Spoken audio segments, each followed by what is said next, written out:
Hey, beautiful people, it's Rickita back with another video. In this video, we're doing episode 198 of Credit 101.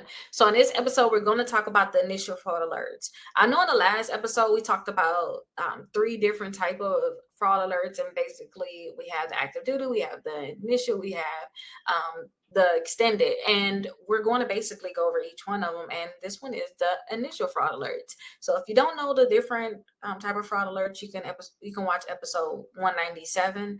And it'll let you know what the different ones are, and then you can watch the targeted video for which one you actually need to do. Now, when it comes down to initial fraud alerts, an initial fraud alert is basically just a notice that is placed on your credit report and that warns creditors to take the extra steps to verify your identity before issuing new credit or loans. Now, for all different fraud alerts, it's basically the same thing. But we just have different periods on how long it lasts. Don't forget, this was only one that is going to last 90 days, and it's going to drop off from the 90 days from the time when you had it added onto your credit reports. Now, eligibility. So anybody who suspects that they may be a victim of identity theft or fraud, you can actually do the initial fraud alert. You do not need to be a confirmed victim to request one. A confirmed victim is an extended one. This one is just, hey, I suspect it, I need this. So how to place a fraud alert. So if you guys want to place a fraud alert, I actually have numbers here. I made sure I got this together for you all. So how to place the initial fraud alert. So you can call all three credit bureaus, Equifax, Experian, and TransUnion, and tell them to place the fraud alert. You can also visit their website for each of them, and then provide them your personal information such as your name, address, social security number, your date of birth, and it may ask you to actually verify your identity too.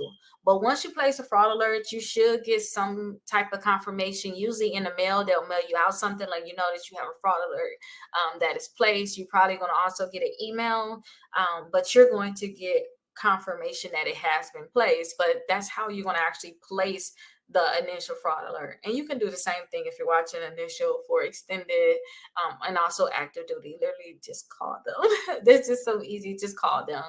So you guys need to understand the impact on it. When it comes down to the initial fraud alert, all it is making creditors do extra verification. It does not block access like a security freeze does. It just say, hey, go the extra step and actually call me or text me, ask for different additional verification, because it's a potential that somebody is trying to basically commit fraud with my name or do some type of identity theft. You will have credit report access. It's not going to be affected, but all it's going to do is just make them have to call you or ask for additional information. And a lot of times too, they may request a copy of your ID. And I talked in a previous video about how Walgreens, like when I applied for like the Walgreens credit card, the Lowe's credit card, those ones, they have literally like scanning your face just to make sure like you are who you are. I don't know if that's for everybody, but I knew also when I came down to, this is kind of off topic, when I came to Florida, it was applications like if you want to do rental applications, literally, and you did your lease, they literally scanned your face. Like it was like something I never saw before. I'm like, what is this? This is a lot. But yeah, fraud alerts are definitely necessary. Like they go the extra mile and like make sure that I am who I say I am. That's basically what it is.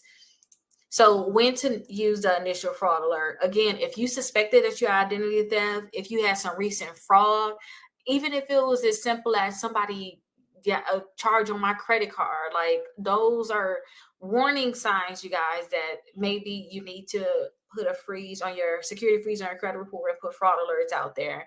And it's just a preventive measure, such as sometimes you may see these data breaches that's happening, you guys, or if you, like I said in the last one, if you have gotten an email saying, hey, your information was compromised in a data breach, and that means that you may need to just place an initial fraud alert on your credit report just to make sure. Sometimes that stuff already happened and they last minute telling you about it, but just be careful because you're going to have a mess if you have to fix this stuff up, if you actually have fraud happen. Now, this can be renewed or extended. So you're going to have the initial 90 days. So all you need to do is just call them and let them know that I'm still having concerns and I need to have this renewed, and you'll get another 90 days. But if you find that you do need longer protection, consider just switching to the extended alert. And this is going to last 7 years and is available to anybody that's confirmed victims of identity theft. So if you're confirmed, you can get the extended. Don't play the game of, I'm just going to set it every 90 days. No. Get the extended one just to make sure that you're good. Because trust me, y'all, I don't want to go through any mess with trying to remove this stuff. You will want to just have precautions set up ahead of time. So don't forget, there is a difference between fraud alerts and security freeze. The security freeze is nobody's going to look at your credit at all until the security freeze is off. And a fraud alert is they can look at your credit, they can pull your credit report, but you have alert on there that, hey, I have fraud. You better call me. You better text me. You better make sure that I am who I say I am, because somebody else is stealing my identity. So understand the difference, because some people do fraud alerts, and when you guys just do fraud alerts, it's not like a security freeze. Like nobody can get your credit.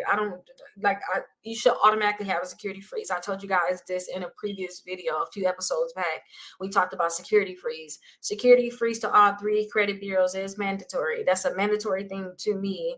When you want to apply for something, remove the security freeze and add it back on. A fraud alert is just, hey, I have fraud in the past. Just make sure I am who I am. So just understand the difference. And just if you have fraud, just to get the extended one too. Now the benefits of it. The benefits is you don't have to worry about someone actually taking over our identity or getting accounts in your name. And it's immediate protection too. So if you suspect you had identity theft or you're going through something, it can happen immediately. Like same thing with a credit lock. You can literally lock your credit immediately. Ain't no, okay, I'm a give us a few days, we're gonna have it locked. No, immediately your credit report is locked. And if you want to know if you have a lock in your credit report, like I said, all you have to do is literally apply for a credit card, and they're gonna say, hey, we cannot approve you for this credit card until you unlock this credit report. This credit bureau. So contact this bureau and remove the security freeze from your credit report, and then we can approve you. So that's how you can know. And then the fraud alerts, you can call in to confirm them, but it's immediate protection.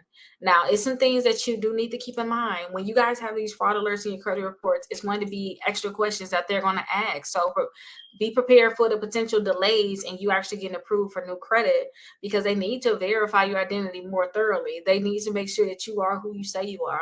You can't just say, hey, I have fraud, and then get mad when you just can't get everything approved like today, and or they asking for you to mail something in because they just trying to verify that you are who you say you are.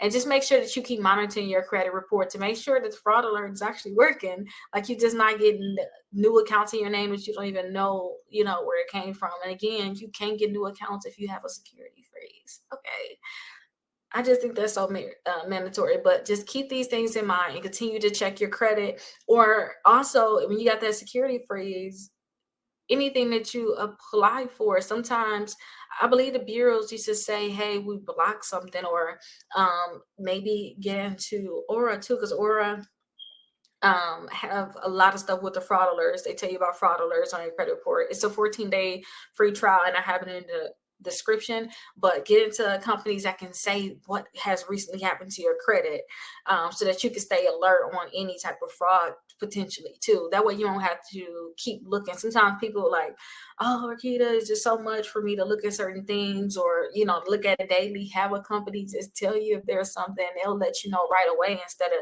you checking your credit report once a month because you're not using it, and then you finding out late about certain things.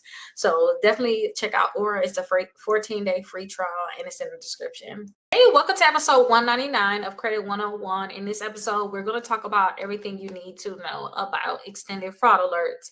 So in the previous episode, we talked about the initial. Now we're talking about the extended. In the next one, we're going to talk about the active duty. So when it comes down to extended fraud alerts, you guys need to know that an extended fraud alert is basically a fraud alert that is going to be on your credit report for 7 years, and it requires creditors to take additional steps to verify your identity.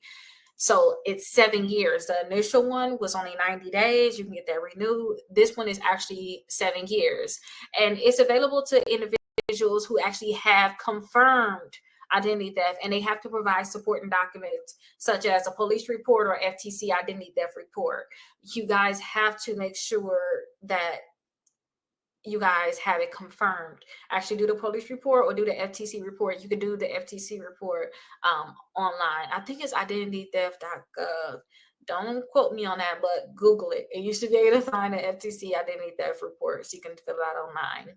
Now, the impact of the extended fraud alert, the impact of it is that you guys will know that creditors are going to take the extra mile to always, they're going to go the extra mile to always make sure that they verify that you are who you say you are.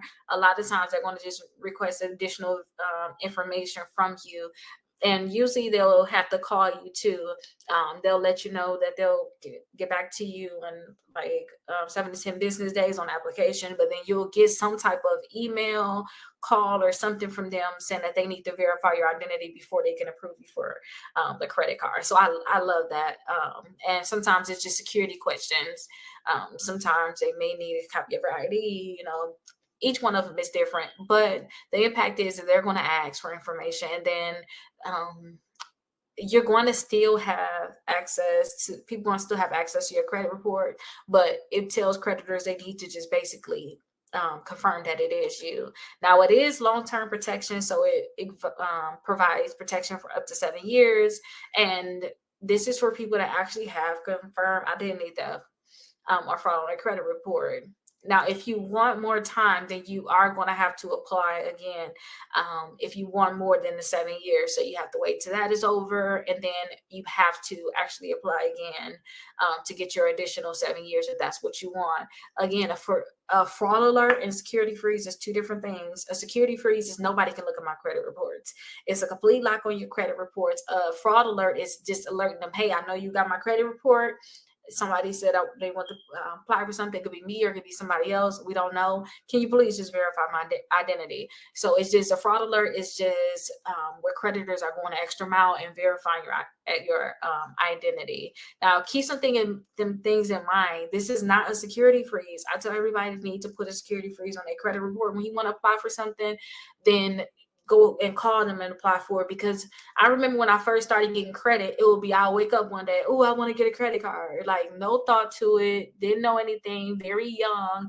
Now that I'm older, I plan for different things like this. Now, like, oh, I want to get this credit card here because this is what I want to do with it.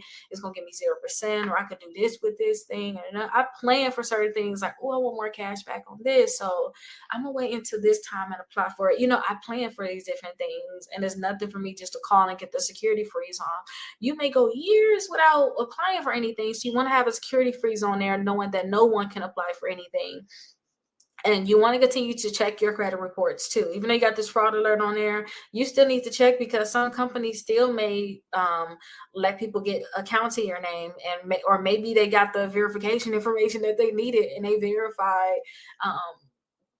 themselves as you. So you just want to make sure that you're checking your credit reports. And for those people that need to actually put this freeze on here, I actually have the phone numbers here so that you can call them. So to actually place the extended fraud alert, you can call all 3 credit bureaus or visit their website. You're going to need to provide a copy of the police report or FTC identity theft report to verify that you are a victim of identity theft. And then you should receive confirmation in your email. Maybe they'll mail you the too, to let you know that you do have the extended fraud alert placed. But extended, you guys, when you think of extended, think about, you have to actually provide the FTC report, and you have to actually or you need to provide the police report. And the FTC report, to me, may be a little easier for people. You can do it right at home online. You don't have depending on police station, they may have different things you need to do. That FTC report can get you where you need to go. Okay, so definitely make sure you guys check that out, and let's check out my website.